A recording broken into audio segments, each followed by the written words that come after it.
the areas that I lived in, I noticed there was a lot of single mothers around, and you know, for some strange reasons, the dads were nowhere to be found.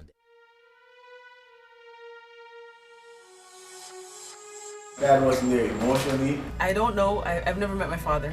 Parents divorced when I was 6 years old. My mom and dad never got married.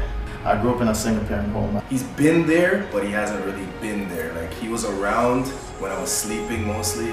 I was molested at 10 years old by my father.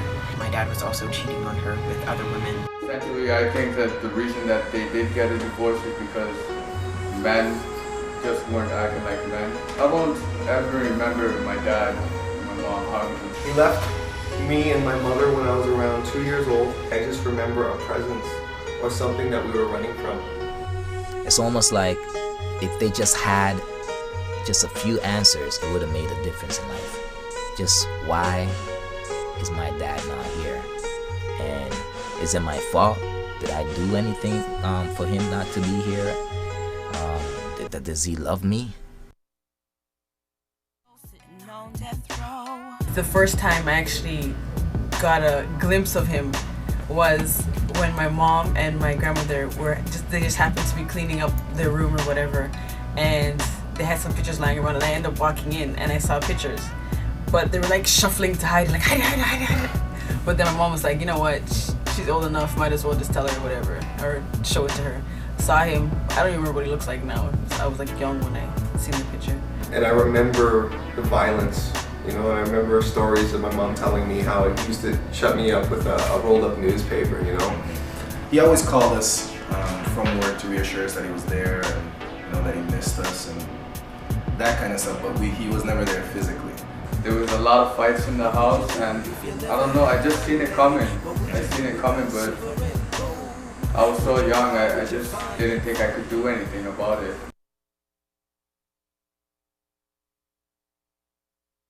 She grew up tough. Her dad took away her entire innocence.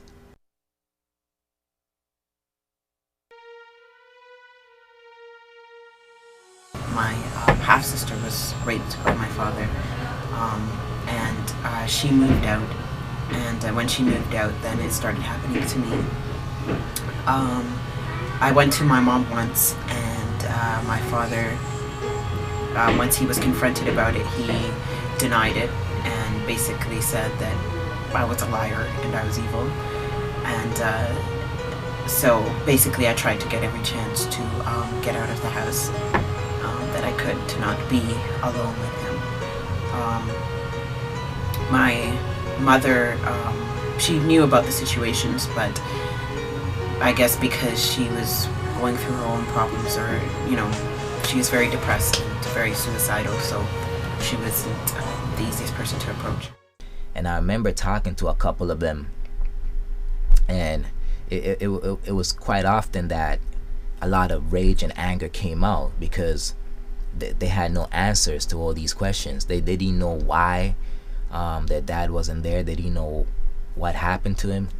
And you know, just being close to them, I realized that took a big toll out of them.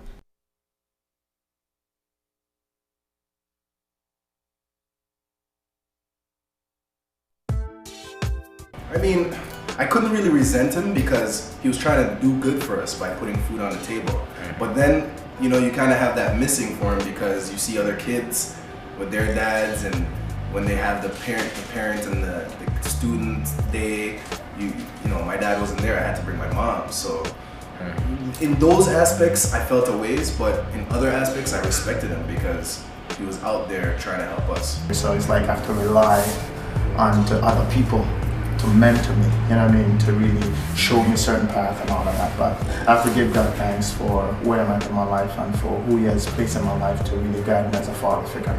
But I still love my dad, you know what I mean, but I wish he was there at a certain point.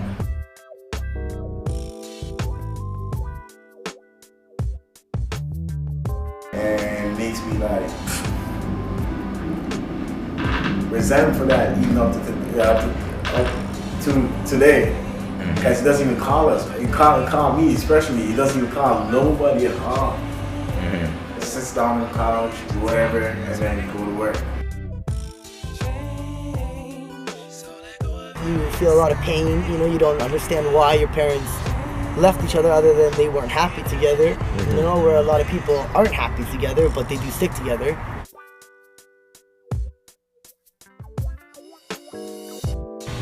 I went to her again and told her that it was still continuing, and she went and approached him and basically told him, because of that and also because he was cheating on her, that she was leaving him, and we finally left. And her grandmother picked us up. Once that happened, my parents finally divorced, which for me was happy. I was very happy because I had the chance to be away from my dad.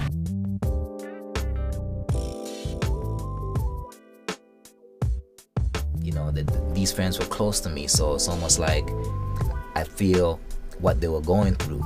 Even though it wasn't me in that situation, I felt what they were going through.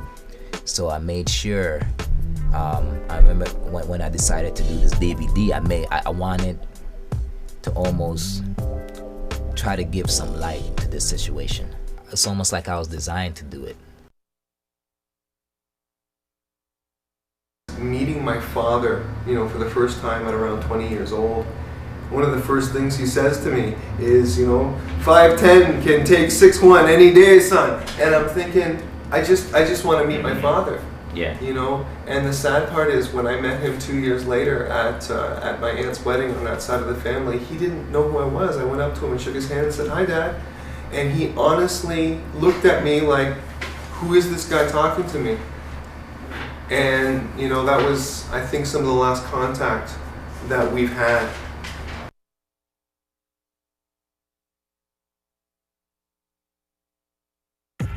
I still talk to quite a few of my friends that I grew up with, and unfortunately, majority of them, you know, are in relationships right now.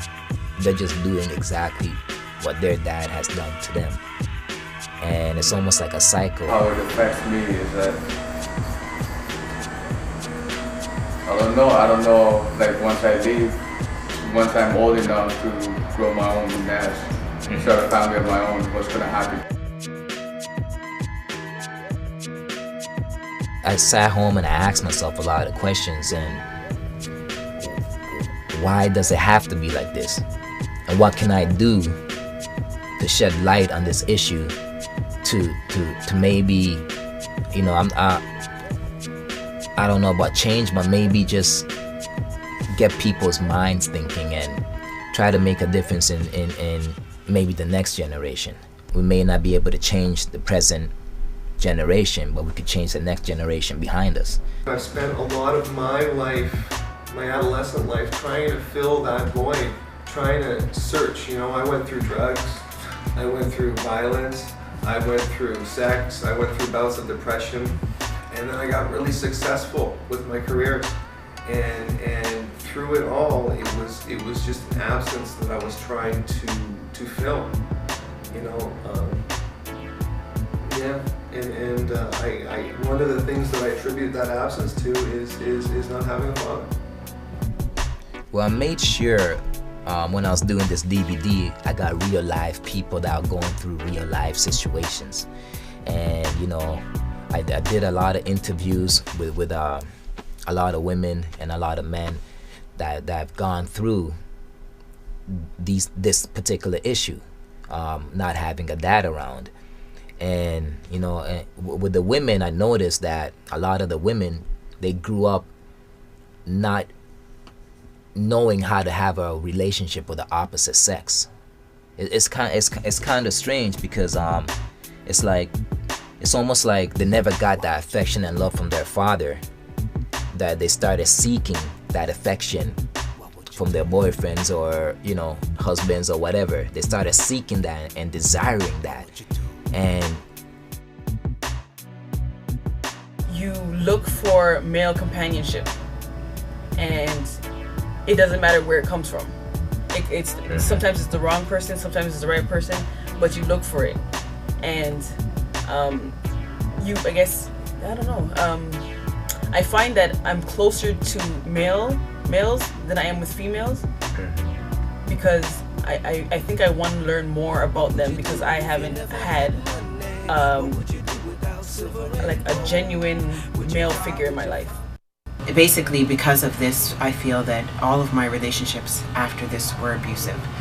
I got involved with, I had a child at the age of 16, and he left me when I was 3 months pregnant, and I never heard from him. He wanted me to have an abortion. I didn't want to have an abortion, and then he basically left, and I've never heard from him. And so I was raising my daughter, and I guess stupid or vulnerable at the time, got involved with another person that was very abusive. He was, you know, just had a quick temper, and used to basically fight me, like, you know, all the time, and things like that. So finally I got the courage to leave that relationship, and then ended up getting in another abusive relationship with a friend that I knew from high school. He was a different type of abuser. He wasn't so outwardly, he was more a verbal abuser. All of this affected me, you know, throughout life. The choices I've made, every choice, every relationship that I made was horrible. It was basically I was attracted to the same type of people that my dad was, which was weird. They never had a mature, loving, unconditional relationship with a man. It's almost like they accept a lot of things that they should not be accepting. There's one person in particular that was really angry. It's almost like I don't believe they had it within themselves to forgive. Mm-hmm. So I remember I asked him a question, and you know, what can your dad do right now to undo what he has done? Mm-hmm. And he gave me a very simple answer. He told me all he wanted was his dad just to give him a call. That's it. Just a simple call to say, "What's up? I love you, son." You know? Mm-hmm. And he also said that throughout his whole life, he's a grown-up man right now. He's probably in his 30s right now. And throughout his life, he never heard the words "I love you" from his dad. And if he could hear those words, it's almost like he'll wipe the slate clean.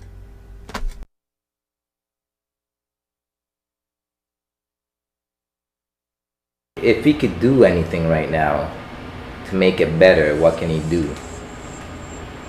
Phone call just to say, you know, I'm sorry for what I've done in the past. Just to, you know, I'm not too young, I'm not too old to, you know, pick up the missing pieces that's been done already. You just can't pick it up right now and say, let's do certain things, let's go play ball or whatever it is, or, you know, talk. It just got me to the right path. That's the only thing I'm looking for. Call me and says, you know what, I miss you and I love you. Not even that. Not even that word came out of his mouth since I've been here in Canada. 11 years in my life. 11 years since I've been here. I don't even hear, I love you, son, or I miss you and stuff like that. Don't do that.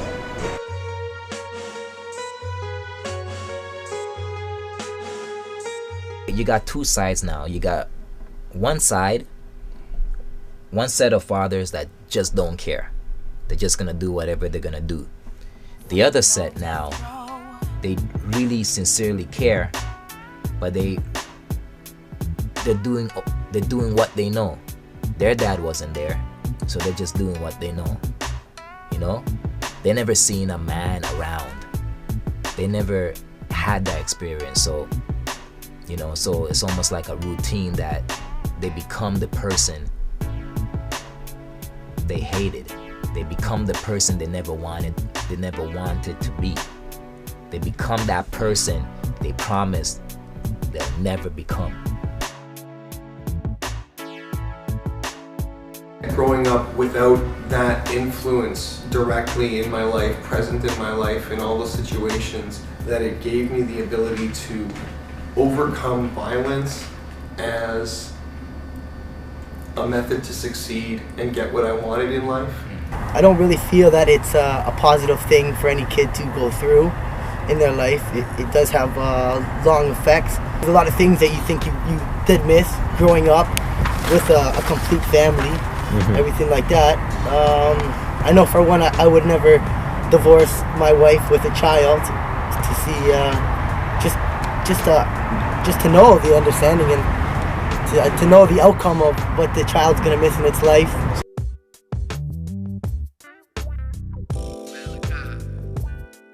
We just have to live and learn, and then make sure that our kids don't get that same treatment, you know what I mean? So we just have to just stick it out together. That's just it, man. Coming straight from the heart, man.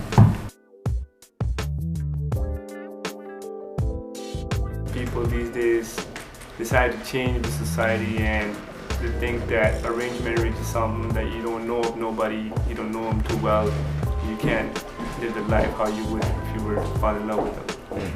But the other things for that is that, you know what I mean, when you get arranged, you're starting off with the same kind of vision, and you're starting off at a new pattern which has been created from back times. And I say, if you were to look back, arranged marriage are lasting more these days than just more than love marriages or people just getting together.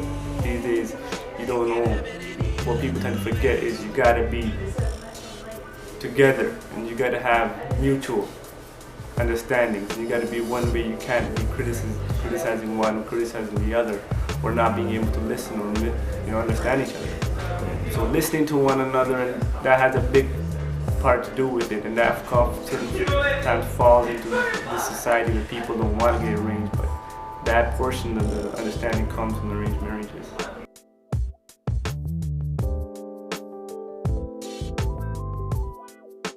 If you have a relationship where somebody hits you, you learn that you don't want that in your life. So the next person you're with, you're going to be looking for somebody who's better than that last person. So more so it just grows you up a little bit. It grows you the hard way. Yeah. So I think that not having a father makes you learn things the harder way. Because if you had a male figure in your life, they would teach you. I always felt that God was always there.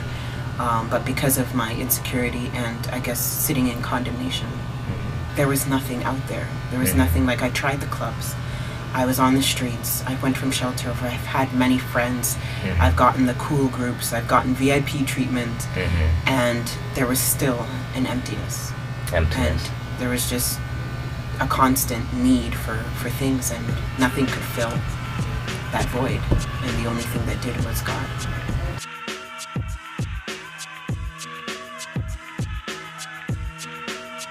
She came to me and she thanked me. At first I was like, wow, like, you're thanking me. So I asked her why you're thanking me.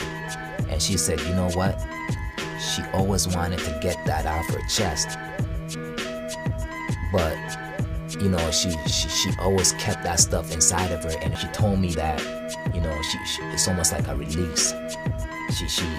She was free now.